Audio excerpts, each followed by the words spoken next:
Episode 106 उत्कर्ष statement. रात को आरव उसके पैर पर लगी हुई चोटों को अपनी लंबी उंगलियों से सहलाते हुए बोला, विधि, तुम अपने आप को इतना परेशान क्यों कर रही हो? अगर तुमने मेरी बात सुनी होती तो मैं तुम्हें कभी कभी इस तरह ट्रीट नहीं करता। वो लंबी सांस छोड़ते हुए बोला। विधि कांपते हुए उसकी हाथों की पहुंच से दूर होने की कोशिश करने लगी। विधि को डर था कि कहीं आरव उसके अंदर की नफरत को ना पहचान ले जो उसने उससे छुपाई हुई थी। वो बस कुछ भी करके इस बुरे सपने से बाहर निकलना चाहती थी। विधि डरी हुई थी कि अगर आरव को उसकी नफरत के बारे में कुछ महसूस हो गया तो वो उसको टॉर्चर करके सब बुलवा लेगा। इसीलिए विधि की इतनी हिम्मत नहीं हुई कि वो अपनी लाइफ से रिलेटेड गाने की लिरिक्स को लिख सके।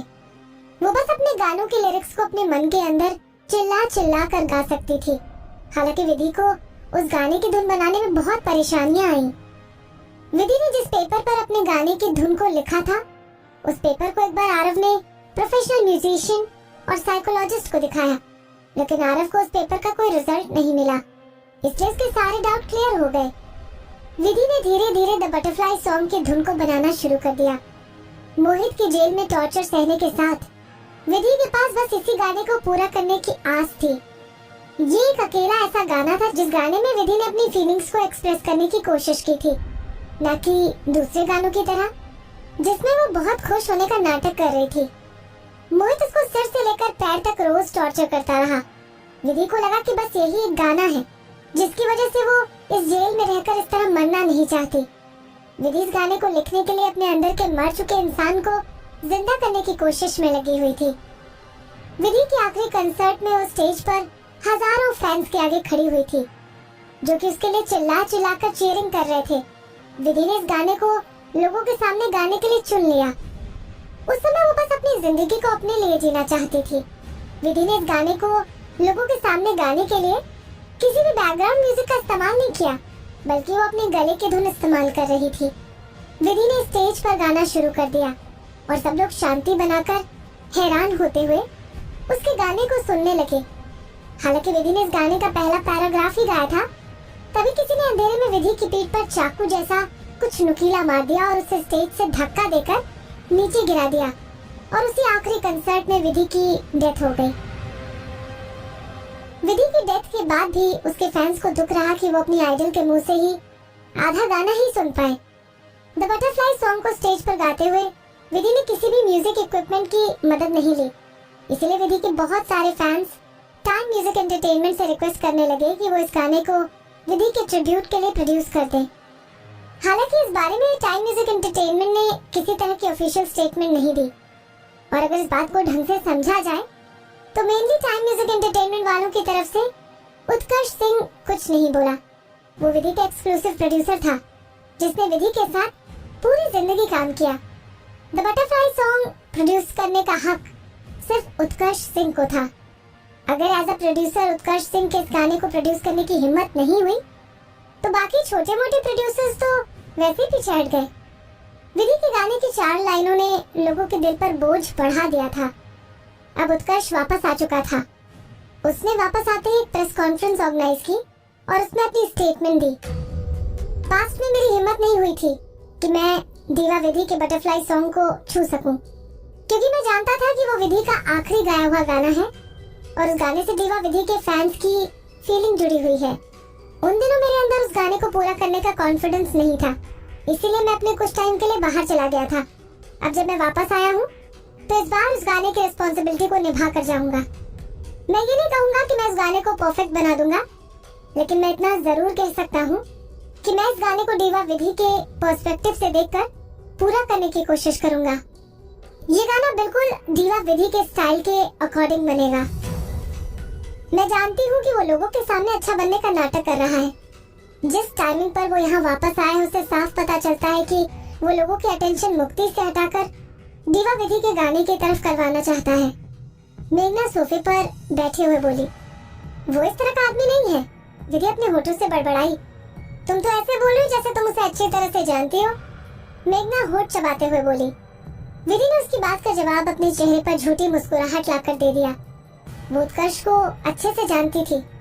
10 सालों तक म्यूजिक पार्टनर होने से उन दोनों के बीच की केमिस्ट्री अनइमेजिनेबल थी। उत्कर्ष उसके बारे में आरव कपूर से भी ज्यादा जानता था। मैं तो बस गेस कर रही हूँ कि उत्कर्ष को आरव ने यहाँ बुलाया होगा, विधि ने कहा। विधि को उत्कर्ष की सोच के बारे में पहले से पता था और वो जानती थी कि उत्कर्ष कभी भी टाइम म्यूजिक एंटरटेनमेंट का एम्प्लॉय नहीं बनना चाहता था। वो बस विधि के साथ काम करने के लिए टाइम म्यूजिक एंटरटेनमेंट का एम्प्लॉय बना बैठा था। उत्कर्ष के स्टेटमेंट को देखकर विधि ने आसानी से अंदाजा लगा लिया कि आरव कपूर ने ही उसको यहाँ बुलाया होगा। आरव ने जरूर उत्कर्ष के साथ कोई गंदा गेम खेला होगा जो अचानक से उत्कर्ष यहाँ आ गया, विधि ने अपने मन में कहा। मेघना ने हैरान होते हुए विधि की तरफ देखा। वाओ, मैं नहीं जानती थी कि तुम एकदम से इतनी स्मार्ट बन जाओगी। तुमने ऐसा कैसे गेस किया? मोहित सर ने अपने लोगों को बाहर भेजकर पता लगाया है कि उत्कर्ष यहाँ एकदम से क्यों आया, और ऐसा कहा जा रहा है कि आरव कपूर ने उत्कर्ष को यहाँ आने पर मजबूर कर दिया। उत्कर्ष यहाँ आने से मना कर रहा था, बल्कि उसने तो टाइम म्यूजिक एंटरटेनमेंट को अपना रेजिग्नेशन लेटर तक भेज दिया था। मैं भी यही सोच रही हूँ कि आरव ने किस तरह उत्कर्ष को यहाँ आने पर मजबूर किया होगा। विधि चालाकी से हंसी। वो जानती थी कि ऐसा ही कुछ हुआ होगा। आरव कपूर ने मुक्ति को बचाने के लिए अपनी लिमिट क्रॉस कर दी थी। हालांकि अब इन सब चीजों से विधि का कोई मतलब नहीं था।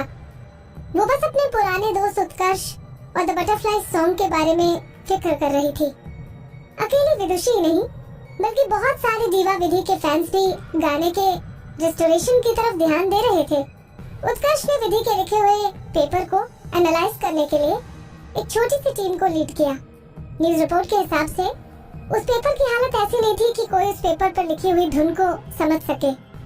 र्यूमर्स तो ये भी कह रहे थे कि जब विधि इस गाने को कंपोज कर रही थी तब उसकी मेंटल हेल्थ बहुत बुरी कंडीशन में थी।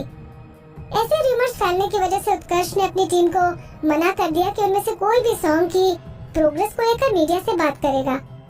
कुछ दिनों तक एंटरटेनमेंट के रिपोर्टर्स ने सॉन्ग की प्रोग्रेस के बारे में जानने के लिए बहुत कोशिशें की, लेकिन उनके हाथ कुछ नहीं लगा। उनके हाथ बस एक ही इंफॉर्मेशन लगी। वो इंफॉर्मेशन भी गलती से किसी टीम मेंबर ने डिस्क्लोज कर दी थी। मिस्टर उत्कर्ष इस सॉन्ग को प्रोड्यूस करने के लिए दिन रात मेहनत कर रहे हैं, बल्कि वो मीटिंग्स के दौरान इस सॉन्ग के बारे में बात करते हुए इमोशनल हो गए।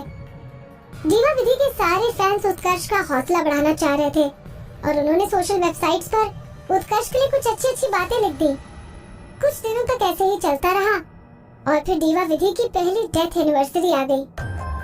दीवा विधि को लोटस फूल पसंद होने की वजह से लोगों ने अपने अपने सोशल मीडिया की प्रोफाइल पिक्चर पर एक दिन के लिए लोटस की फोटो लगा ली।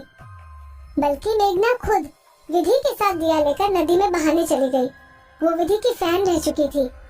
दियों को नदी में बहाते समय वो विधि की आत्मा को शांति पहुंचाने के लिए भगवान से प्रार्थना करने लगी। विधि उससे थोड़ी ही दूर एक पेड़ के पास खड़ी थी और वो मेघना से बात शुरू करने में कतरा रही थी।